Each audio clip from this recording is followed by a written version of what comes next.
Let's rank the 49ers' biggest offseason needs in ascending order. In ascending order. Ascending order, starting with number 3. Okay, hold on. I had it the other way. Hold on. Okay, you start with number 3. I had it from the top down. You start with number.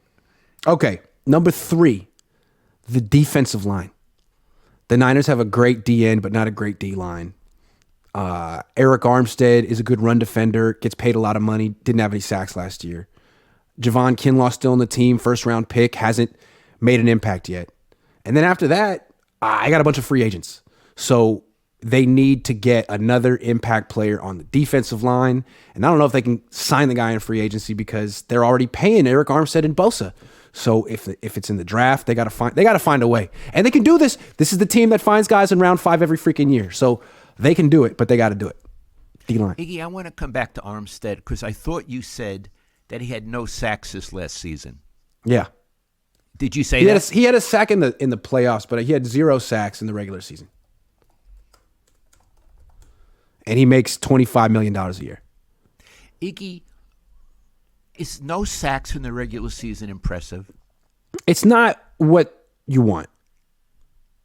And he does other things well. But sacking the quarterback's always nice. Remember he had that one play where he could have sacked the quarterback and he was in the end zone and it would have been a safety, but he let him go? Yeah, and he had a reason for it. Yeah, it was unclear on the rules. Maybe he had joined a pacifist group and he didn't want to hurt anybody. It's possible. Yeah. Yeah. Okay, next question, please. Okay, the next biggest need. We agree on defensive line. Okay, I'm going to do what would you next. get?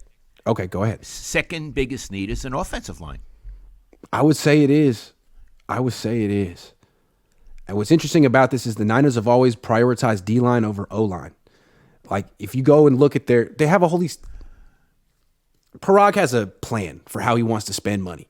And you look every year, the Niners will spend about 20% of their salary cap on D-line and about 15% on their offensive line. To me, that's backwards. They should be spending more on offensive line. They have a problem keeping quarterbacks healthy, and that's part of the reason. And offense is more important than defense in today's NFL. It just is. So they should really spend a lot more on their offensive line. Just having Trent Williams isn't enough. Iggy, I would say that if you don't have a really good offensive line, you're not a serious team. I agree with you. And the Niners don't have a really good offensive line. They have a really good left tackle and a really good offensive line coach and a bunch of guys. That's it. That's what they got. Yeah. So if they let McGlinchey leave and replace him with Jalen Moore or Colton McKivitz, they're not a serious team, no matter how many good running backs they have. But they wouldn't be serious by keeping McGlinchey. No, absolutely not. You're saying they need somebody good.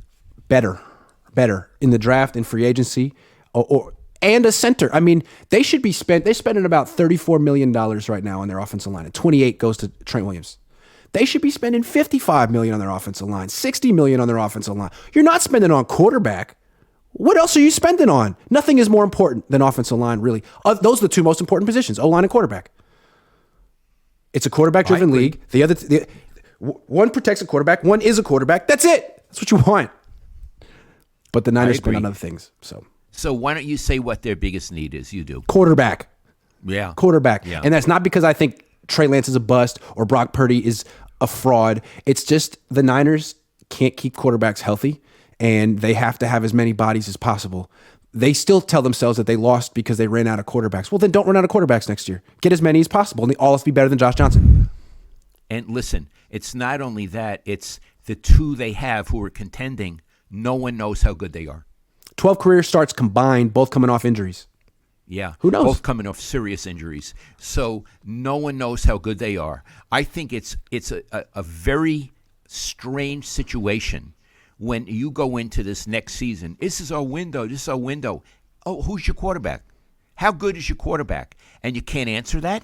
Right. Boy, that's pretty serious. I mean, that's really serious. And I'm going to remind, I've said this before, Bill Walsh always said to me, Lowell, the quarterback defines the limit of my offense. Well, right now, they have no idea what that limit is. I can tell you, Patrick Mahomes has a pretty high limit. Higher than these guys, probably the highest limit in the league, you know? Right. Maybe Josh Allen is close, but I don't think the Niners are anywhere near that in terms of Right. limit. Plus, they don't even know the limit. So, right, they need quarterbacks for a lot of reasons. One, they don't know how good the two quarterbacks they have are. Yeah. Two, even if they are both really good, you don't know that Kyle Shanahan can keep either one healthy for more than a game or two at a time. You really don't. So you got to bring in more guys. And that's, to me, they have a dilemma here. Are they going to sign some? Why did they sign Josh Johnson? Because he knows their system. Are you going to sign someone like Nate Sudfeld or CJ Beathard or Nick Mullins or Josh Johnson because he knows your system and you don't have to teach him anything? Or are you going to sign the best quarterback available in your budget who may not know your system? Because there are guys who are really talented in their 20s still out there that the Niners could sign. Marcus Mariota was the second pick in the draft. Jameis Winston was the first pick in the draft. These are guys who have never played on teams as good as the 49ers. They haven't had defenses like this or run games like this or weapons like this or coach like Kyle. Bring in someone, take a swing. Bring in someone like that and let him compete with the last pick in the draft and Trey Lance. See what happens. I mean, all three might play at some point anyway. How about Derek Carr? Well, yeah, he'd be kind of expensive, but yeah, absolutely. Why not? There are a lot of options. Iggy. I got to say something that's going to piss you off. I'm going to say something that's going to piss you off, but how about Lamar Jackson? I mean, look at Jalen Hurts. You got to go through that.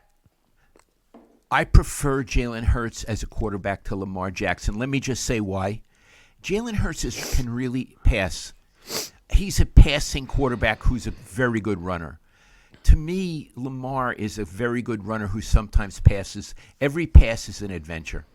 And that troubles me. That troubles me. I like Lamar better. I think he's a better passer than he gets credit for. And to me, I'd love to see him not in a Greg Roman offense. He's been playing for Greg Roman forever. I would love to see, because there's no wide receivers. It's just a running back, tight end passing game. But yeah, I mean, he's won an MVP. He's been a Pro Bowl. He's better than what the Niners have, but he's very expensive. Who do you think's better, Derek Carr or Lamar Jackson? Boy, that's hard. I'd have to say Lamar Jackson. Too. And you put Lamar on this team with Christian McCaffrey, they just run you to death. It'd be interesting. But they're not going to do that because Kyle's content. I'm sorry. He is content. He's content.